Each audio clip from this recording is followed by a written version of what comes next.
Principal साहब, vice principal साहब, supervisor साहब और हमारे आज के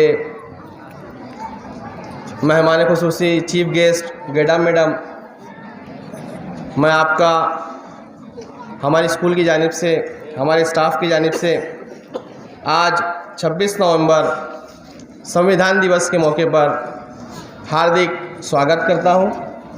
आप यहां आए, बहुत बार ये ऐसा महसूस हो रहा है, तमाम चीज़ें साजिद खान सर ने, फौजिया मैम ने आपको इस दिन के बारे में बता दी, लेकिन बच्चों एक जो ज़रूरी चीज़ जो मैंने समझा, जो मैंने महसूस किया, वो ये है कि हमारा उर्दू मीडियम का स्कूल है। बेसिकली तो ये उर्दू मीडियम का स्कूल है, बाद में इसमें चेंजेस आते गए, हम सेमी इंग्लिश की तरफ गए, इंग्लिश की तरफ गए, तो बार बार एक चीज़ आ रही है, संविधान।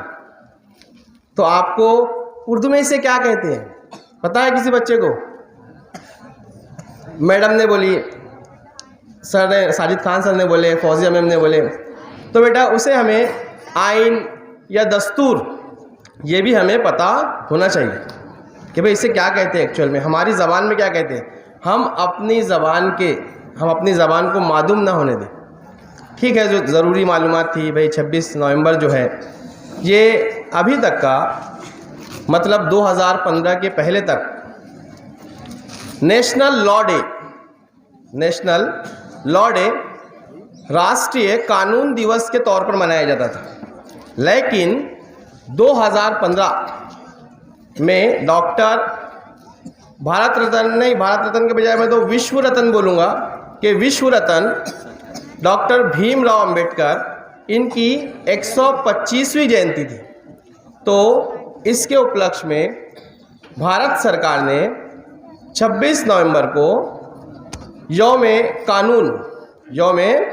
कानून जिसे बार बार हम संविधान दिवस बोल रहे हैं, ठीक है, तो हमें हमारी ज़बान में इसे यौम कानून के रूप में मनाने का फैसला किया। अब हिस्ट्री इसकी बता चुके हैं, मैं फिर रिपीट करूंगा तो कोई बात नहीं है, लेकिन इसकी बनाने के लिए भाई हमारा मुल्क जो था पहले अंग्रेज़ों का गुलाम था। अंग्रेज़ों की गुलामी से हमें आज़ादी मिली।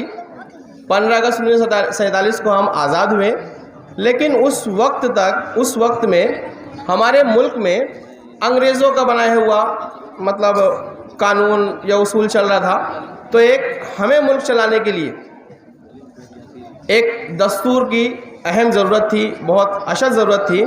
तो इसके लिए एक समिति दस्तूर साज असम्बली, जिसे दस्तूर साज असम्बली कहा जाता है, इसे गठित किया गया, इसे फॉर्म किया गया, इसे बनाया गया, जिसके सदर डॉक्टर भीमराव अंबेडकर थे और इसके रुकन जो थे पंडित जवाहरलाल नेहरू, डॉक्टर राजेंद्र प्रसाद, सरदार वल्लभ भाई पटेल और मौलाना अबुल कलाम आज़ाद थे। दस्तूर जो है वो किसी भी मुल्क को चलाने के लिए उसमें ऊंच नीच और ज़ात पात, पिछड़े वर्ग, पिछड़े जो तबकात है, उनको उनके हुकूक दिलाने के लिए बहुत ही ज़रूरी होता है। जैसा कि साजिद खान सर ने बताया, जो मैडम आई हुए हैं, ये डिपार्टमेंट समाज कल्याण ऑफिस से है, और ये इक्वालिटी जिसे हम कहते हैं मसावात, मतलब कोई भी समाज में ये नहीं कि मेरी ज़ात ऊंची है तो मैं ऊंचा हो गया,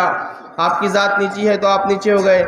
मतलब हर एक पर्सन को जो दस्तूर है वो इक्वालिटी यानी मसावात का हक देता है। तमाम चीज़ें आपके सामने बयान कर दी गई। मेरी एक फॉर्मेलिटी थी, मैंने इसे निभा दिया।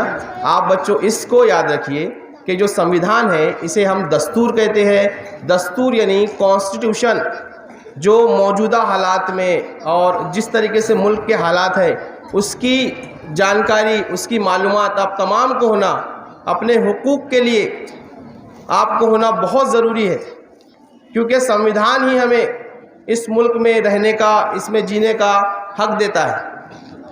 तो मैं अपने इन्हीं 2 शब्दों के साथ, 2 लफ्ज़ों के साथ अपनी इस मुख्तसर सी स्पीच को यहीं ख़त्म करता हूँ, और मुझे यहाँ आने का मौका दिया गया तो मैं शुक्रगुज़ार हूँ।